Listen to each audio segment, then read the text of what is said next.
that as she consented to hold back and let us men do the work. When we got to the porch, the professor opened his bag and took out a lot of things. Friends, we are entering terrible danger.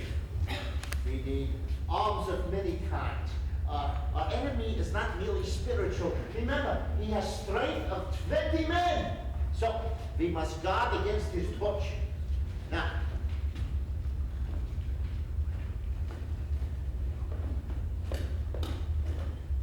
here, keep this near your heart. Then put this round neck. Now, for enemies more mundane, we have this revolver and this knife. But above all, we have this, which you should not desecrate needless. This was a portion of sacred wafer, which he placed in an envelope and handed to me. Now, friend John, you have skeleton key. We crossed over the threshold and closed the door behind us. I could not, for the life of me, get away from the feeling that there was someone else amongst us. You know this place, John. Which way is Jack? I had an idea of the direction, so I led the way. And after a few wrong turnings, found myself opposite a low, arched, oaken door, ribbed with iron bands. This is the spot. We found the key and opened the door. We were prepared for some unpleasantness, but none of us ever expected such an odor as we encountered. There was an earthy smell which came through even fouler air. But as to the odor itself, how shall I describe it? It was composed of all the ills of mortality and with the pungent, acrid smell of blood. Every breath exhaled by that monster seemed to have clung to that place and thereby intensified its loathsomeness. Now, first step is to see how many of the boxes are left. Now, we have to search every hole and every cranny and every corner to see if we can find clue to see what became of rest. Only 29 of the 50 earth boxes remained. A few minutes later, the whole place was becoming alive with rats. At first we stood appalled, and then moved toward the door. But even in the minute that had elapsed, the number of rats had vastly increased. They seemed to swarm all about all at once. They were multiplying into thousands, and so we hastily moved out. My friends, so far our first night's been eminently successful. No one was harmed as I feared, and we have ascertained how many of the boxes are missing. But, most of all, we have accomplished our first step without bringing in our dear sweet Madam Mina. Now we must go home. The dawn is coming upon us, and we have every reason to be content with our first night's work. 3rd October. Let me put down with exactness all that happened, as well as I can remember, since last I made an entry. Not a detail I can recall must be forgotten. In all calmness, I must proceed.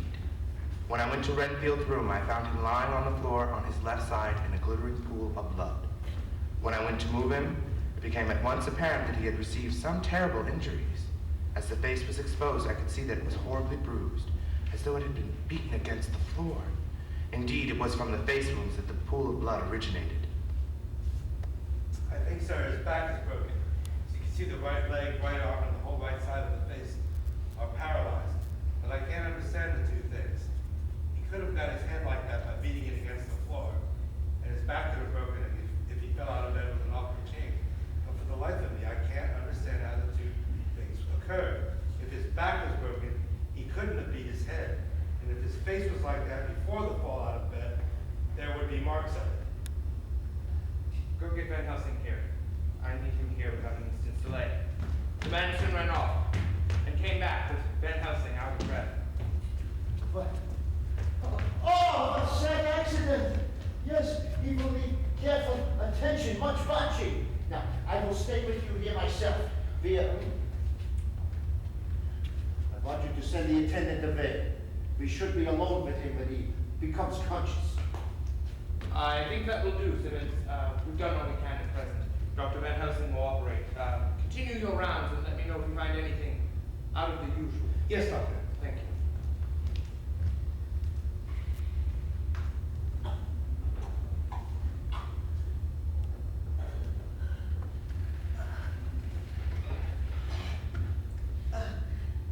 Doctor, I've had a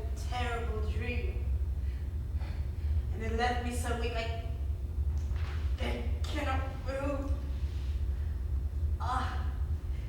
What's wrong with my face? It feels all swollen and it smarts dreadfully. Tell us your dream, Mr. Renfield. That is Dr. Van Helsing. How nice of you to be here. Give me some water, my lips are dry. I shall try to tell you. I dreamed I must not deceive myself. It wasn't a dream, but all a grim reality. I feel but I have a few minutes. I must go back to death. Or worse. There's something I must say before I die.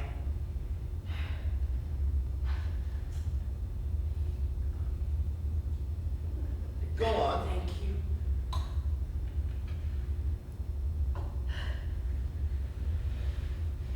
He came up to the window.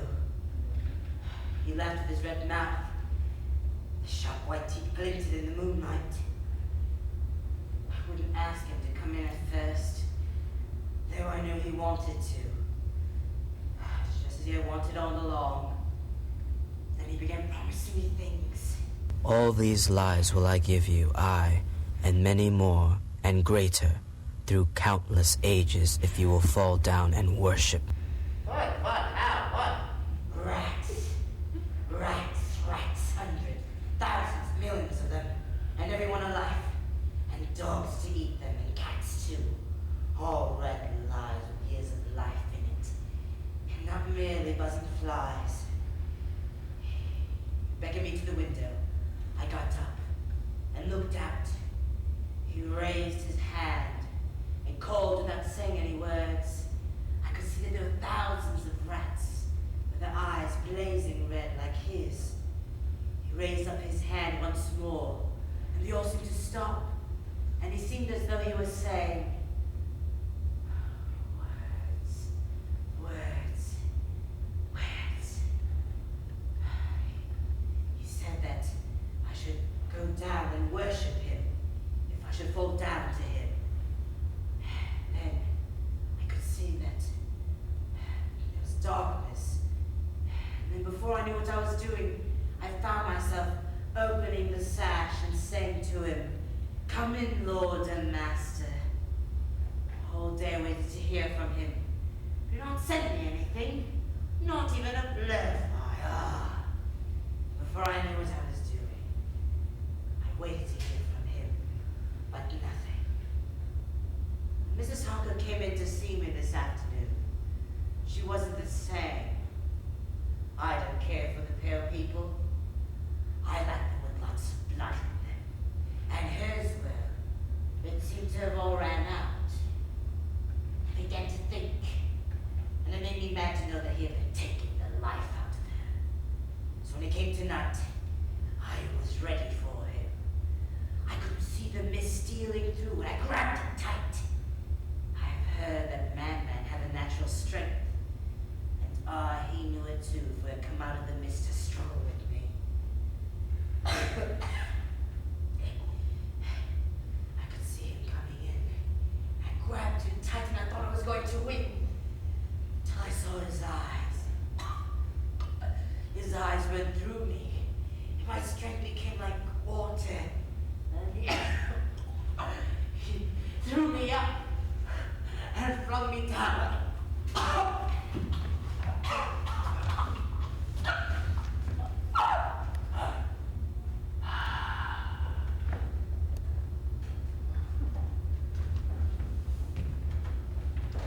We now know the verse. He is here, and we know his purpose. But this is not the common enemy we're dealing with. Oh, a poor man and Mina should suffer. The moonlight was so bright that through the thick yellow blind, the room was light enough to see. On the bed lay Jonathan Harker, his face flushed and he was breathing heavily as though in stupor. Kneeling next to him was the white-clad figure of his wife. By her side stood the Count. With his left hand he held both her hands. With the right, gripped the back of her neck, closing her face to his bosom. Her white nightdress was smeared with blood, and a thin stream trickled down the man's bare chest. As we burst into the room, the Count turned his head. The look I had only heard described seemed to leap into it. His eyes flamed red with devilish passion. With a wrench, he threw his victim back upon the bed and sprang at us. And then the moonlight suddenly failed, and we could see nothing but a faint vapor. Then Helsing... Jonathan is in a stupor such as a vampire can't produce.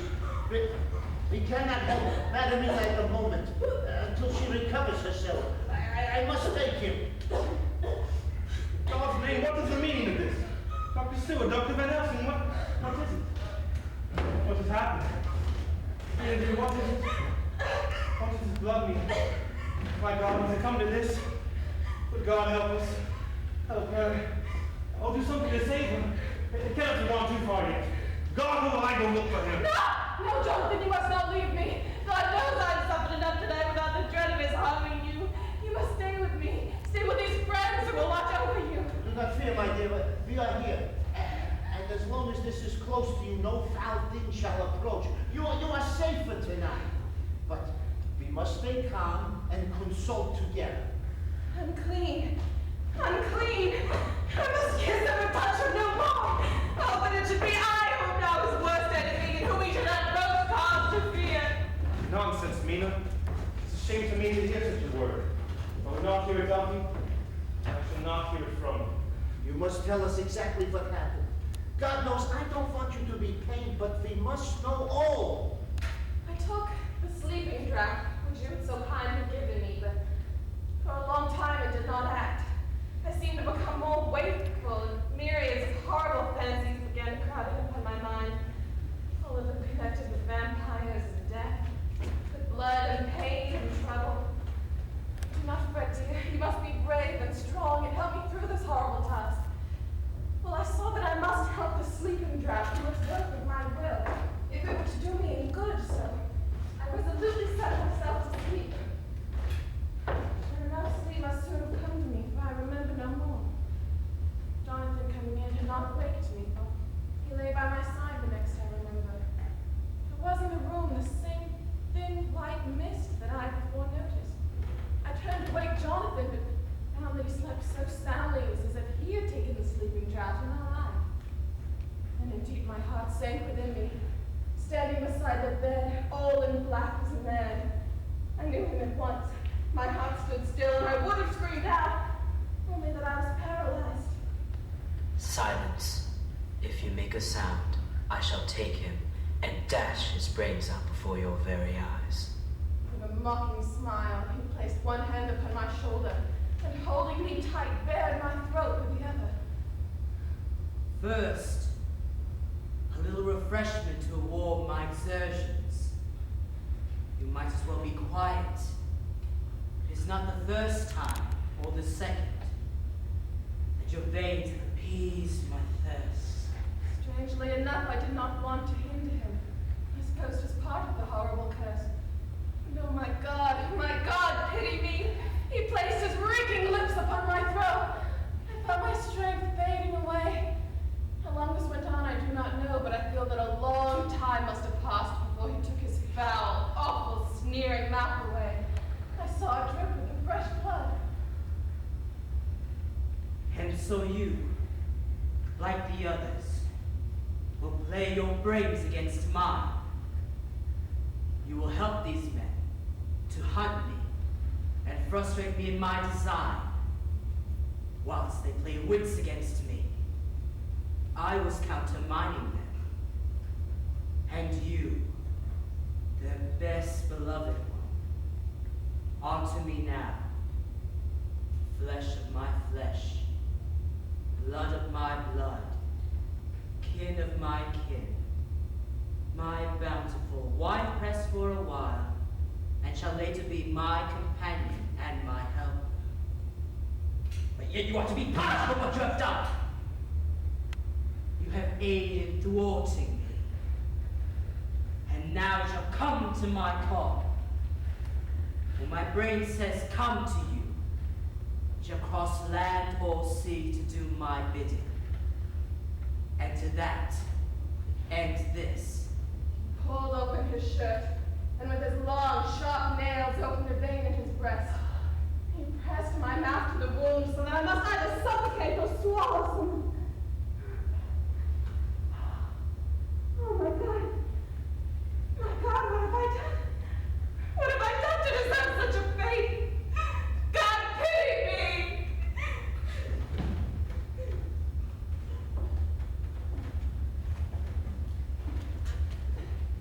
3 October. As I must do something on the old man, I write this diary. It is now 6 o'clock. We are to meet in the study in half an hour and bring something to eat. For Dr. Van Helsing and Dr. Stewart have agreed that if we do not eat, we cannot work our best. Our best will be, God knows, required today. I must keep writing every chance, for I dare not stop to think. However, we must trust and hope. When the question began to be discussed as to what our next step should be, the very first thing we decided was that Mina should be in full confidence of. There must be no more concealment. Alas, we have had too much of that already. Besides, there is nothing in all the world which can give me more pain than I have already endured, than I suffer now. Whatever may happen must be of new hope or of new courage to me. Are you not afraid? Not for yourself, but for others from yourself after what happened. No, for my mind is made up. To what? Because if I find it myself, and I shall watch keenly for it, a sign of harm to anyone that I love, I shall die. Oh, you don't mean to kill yourself? I would, if I had no friend who would save me so great a pain or so desperate an effort. You do have such a fun. If it were for the good. Now, I myself hold account with God for your euthanasia if it is for the best, if it was safe. But no. You must not die by any hand. This vampire must be true dead. If he is still undead, then when you die, you become like him. No, you must not die. You must not die. You must struggle and strive to live. I promise you, my dear friend, that if God will let me live, I shall strive to do so, until it may be in his good time. His horror may have passed away from me. She was so good and brave that we felt our hearts were strengthened to work and endure for her. Well, here I started up, for I could not contain myself at the thought that the minutes and seconds so preciously laden with Mina's life and happiness were flying from us. Since while we thought action was impossible. Well, we will act. We will act with desperate quick. Then the time comes. But let it come at once. We are wasting the precious time here. My friends, we go forth on this terrible enterprise. Now, Madam Mina is safe until sunset, and we return before then unless... we shall return. We shall return. Now, I have prepared your chamber, so he may not enter. And I want to guard you against personal attack. And for yourself, we have this. Yes. I will place on your forehead this piece of sacred faith.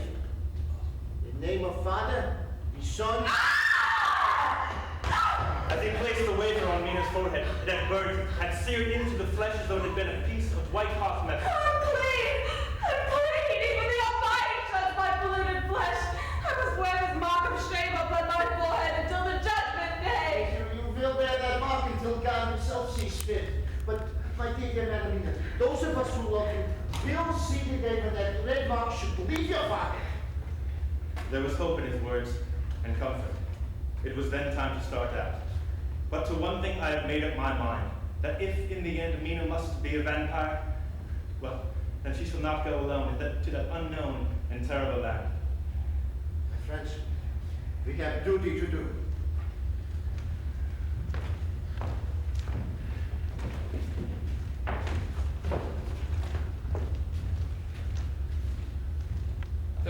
October. Harker, the poor fellow, seems to be overwhelmed in a misery that has appalled him to see. Last night he was a frank, happy-looking man, full of energy. Today he's drawn and haggard, with hollow, burning eyes. Poor fellow, I thought my own trouble was worse than his. We waited in suspense, letting the seconds pass with nightmare slowness. Then slow, careful footsteps were heard coming from the hallway. It was the Count, and he was evidently prepared for some surprise. He sprang into the room, winning away past any of us. The first act is Harker threw himself in front of the door. He drew out his great cookery knife and made a swipe at the Count. Under the dialogue, the quickness of the Count's leap backward saved him. The trencher blade tore his coat. Instinctively I moved forward with the waver in my hand. I felt the power fly along, and I saw the monster cower without surprise. Emotion made spontaneous by each one of us. With the sudden sinuous dagger, the Count threw himself under Harker's arm. Harris blows a fall. He threw himself at the window, felt the flag barrier go up. Through the sound of the shivering glass, I could hear the gold ting as some of the sovereigns fell on the flagging. Then we saw the monster spring unhurt from the ground.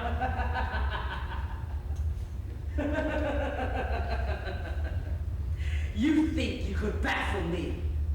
You shall be sorry yet, each one of you. You think you've left me without place to rest, but I have more. My revenge has just begun. I spread it over centuries, and time is on my side.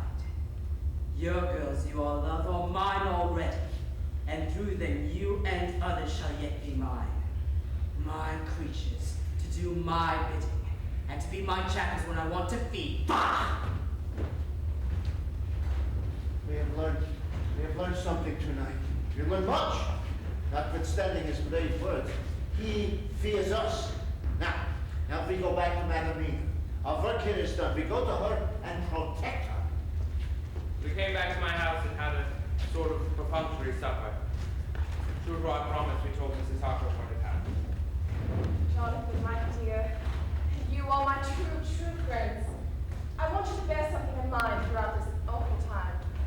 I know that you must fight, that you must destroy, even as you destroyed the false Lucy, so that the true Lucy might live hereafter. It is not a work of hate. That poor soul who has wrought all this misery is the saddest case of all. Just think what will be his joy when he too is destroyed in his worser part, that his better part may have spiritual immortality. You must be pitiful to him too, though I may not hold your hands from his destruction. Will make God give him into my hand, for just long enough to destroy that earthly life of him which we are aiming at. And if beyond that, I could send his soul forever and ever to burning hell, I would do it. Oh, hush! Hush in the name of the good God! Do not say such things, Jonathan, my husband, or you will crush me with fear and horror.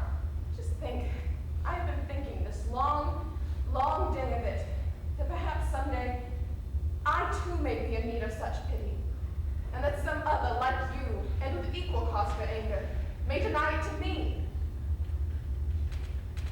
3/4 October, close to midnight. I thought yesterday would never end.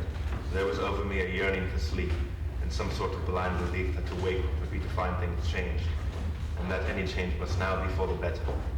Before we parted, we discussed what our next step was to be, but we could arrive at no result. All we knew was that one earth box remained, and that the Count alone knew where it was. If he chooses to lie hidden, he may baffle us for years. And in the meantime, the thought is too horrible. I dare not think it even now. This I know, that if ever there was a woman who was all perfection, that one is my poor wronged Darlene.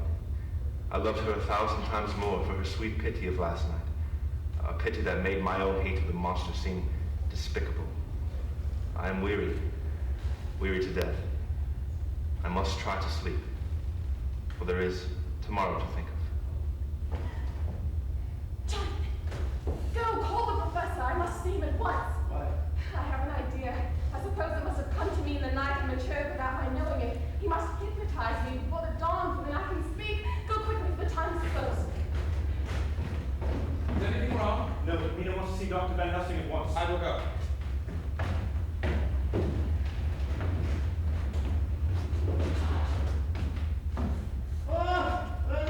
What a change, yes.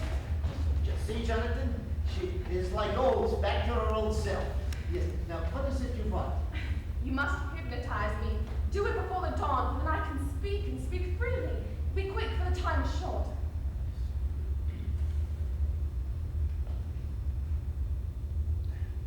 Where are you? I do not know.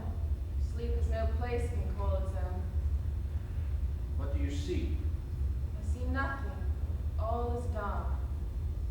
What do you hear? The lapping of waves and rushing of water. The water is gurgling by and little waves leap. I can hear it on the outside. Ah, then you're on a ship. Oh, yes. But what else do you hear? The stomping of men overhead as they run about. The creaking of a chain and a capstan falling into a ratchet.